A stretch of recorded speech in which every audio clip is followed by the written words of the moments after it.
Hi guys, coming at you with a short video on how I cook steak. So I've been asked by a couple clients recently how I cook steak because they would like to be able to eat more steak and other meat, but they don't know how to cook it. They don't want it to be a big deal. They don't like cooking. And I get that. And I am the laziest cook on the planet. Totally lazy, so I'm gonna find the easiest way to do everything. So if I can make a steak for lunch and dinner every day and cook it from scratch and not have a problem, then anybody can. So it's just a matter of knowing what you're doing. So I'm gonna show you how I do that. It's dinner time, I'm at the end of my day, and my last client just asked me about this, and so I'm like, okay, I'm gonna go ahead and record a video on this. So it's really easy. I've been eating sirloins and tenderloins lately. I am reducing body fat right now, and I do better when I'm doing what's called a protein sparing modified fast. And more information on that at another time, but I'm eating mostly just protein, very low fat and very, very, very low carbohydrate. And then I increase my fat every once in a while. Might have like a yogurt bowl or something with a little more carb in it too once in a while. But basically I'm just doing, aside from some collagen and coffee in the morning, I'm doing a 6-ounce sirloin for lunch and a 6-ounce tenderloin for dinner. And I would typically use butter in it, but since I'm watching my fat at the moment, doing this kind of fast, I'm not right now. But the best combination in the entire world in terms of flavor, as far as I'm concerned, is beef, salt, and butter. That is just an amazing combination. So, having said that, I'm going to show you how I go about making a steak. And I'm not going to use the butter, but just know that I recommend that you do. If you're good with some extra fat, or you need some good healthy fats in your diet, which most of us do, then grass-fed butter is a good way to go, and it won't break the bank either. Get the good stuff, get the grass-fed butter. Don't use oils of any kind or anything, just butter, or if you're eating a fattier piece of meat, if you're eating a ribeye or something like that, that's awesome. Just use the fat that's in the meat. I mean, healthy fats and proteins get packaged together in nature, and for a reason. So anyway, I make sure that I have every day, I have a freezer full of meat, and every day I make sure I have a sirloin and a tenderloin in the refrigerator thawed out. So each day I put one from the freezer into the fridge, and so it's ready for me for my meal. So this is a tenderloin that I have. This is from Moinkbox. Their tenderloins are to die for. They are so delicious. And so what I'm gonna do is I turn the heat on to medium, just in a pan, just a regular frying pan. Nothing special about it. It's a nonstick, but it doesn't have the Teflon coating. You don't want that. That's nasty stuff. And then I get salt. So this is pink Himalayan salt. I recommend Redmond's real salt above any other salt. That's the best stuff, healthiest stuff. I'm going to be moving to that next. I just have some to finish up with the other stuff first. But I do a lot of salt. So that's like 8 grindings of salt on the one side of my steak, and then another 8 on the other side. And I mean, you can see all the salt in the pan. I don't worry about it because it's going to be really yummy. You should always salt everything to taste. So don't be worried about having too much salt. If you want a really good book and learn about salt and how we probably have it all wrong, read the book called The Salt Fix by Dr. James DiNicolantonio. Great book. Anyway, back to the steak. So I put it in there, the heat's on, I put the lid on there, and then I'm gonna set the timer for 3 minutes because it's a bit on the thick side. If it were thinner, I would set the timer at 2 minutes. But I'll go ahead and do that now and then come back.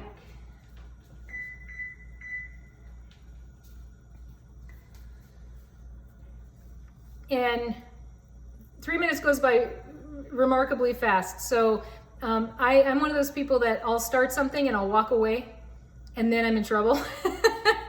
I'll get to doing something else and time will get away from me. So I always set my timer on my oven. Any timer works, obviously, but so I just do 3 minutes. Now I like rare steak. I used to like medium rare, but since I've been carnivore, I've really enjoyed my meat rare, actually rare. So this, I'm going to be making this rare. Just know that to have a steak that's medium rare, you cook it a little bit longer. Medium, obviously, a little longer than that. Medium well or well, just eat a boot because you killed the steak. But the more steak you eat, actually, the more people tend to like it more rare. Anyway, so to test for that, all you need are a pair of tongs, and you're just going to be kind of, tapping on the top of it to see how gushy it is. And if it's really gushy, it bounces back, but it's really gushy, then that's rare. If it bounces back, but it bounces back really quickly, it's not as gushy, you're looking at medium rare. By the time you get, when it's kind of hard, it's not giving at all. That's like well, medium well or well. So just know that you can overcook a steak really easily. And if you have a really good steak, you're not going to want to overcook it because it's just the most delicious thing ever.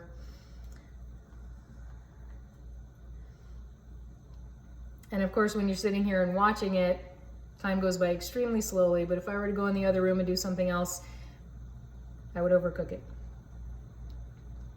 So fattier cuts of meat are really great. Ribeyes, I have a real problem eating the fat on beef. I just do. I'm not a beef fat kind of girl.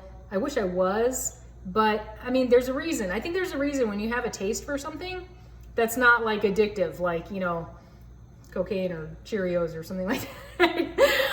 If you have a want for something that's not a craving, that's not like, I've done the midnight Ben and Jerry's run. Like, I know what that feels like. And that's a craving. That's not something that your body needs to survive. It just tastes amazingly good, right? And it means you got a sugar problem, most likely, which I did. Oh, and there's the timer. So I reset my timer for 2 minutes. And I'm actually scrubbing the pan with the steak. There can be some like little, burned bits on the bottom. And I'm also spinning it around in the salt that's left on there. And then I'll just put it in the middle there. There isn't much of a char on the steak at this point, just a little bit of one. But I will take care of that in a moment. I reset my timer for 2 minutes. So it's going for 2 minutes now.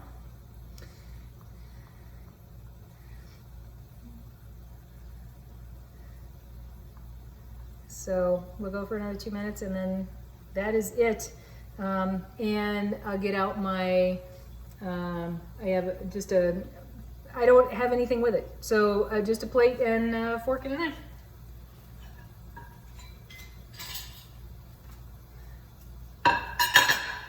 Get a knife that will actually cut. That's just some good knives. Good knives are just wonderful. I didn't realize I needed these good knives until my honey bought them, had them shipped here, and I started using them and thought, yeah, that was a good idea. Good knives are wonderful.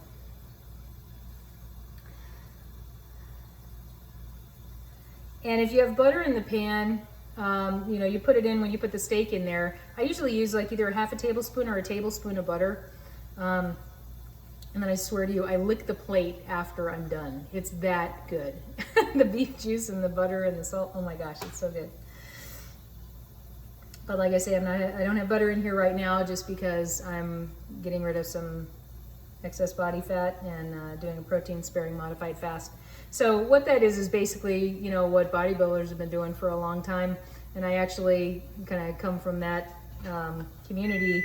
Oh, there's my timer. Okay, so I am perfectly fine with without the butter, but at some point, once I get down to where I want to be, then the butter's coming back. Now, I don't know if you can tell very well, this is kind of gushy when I push it. When I push it in, it's pretty gushy.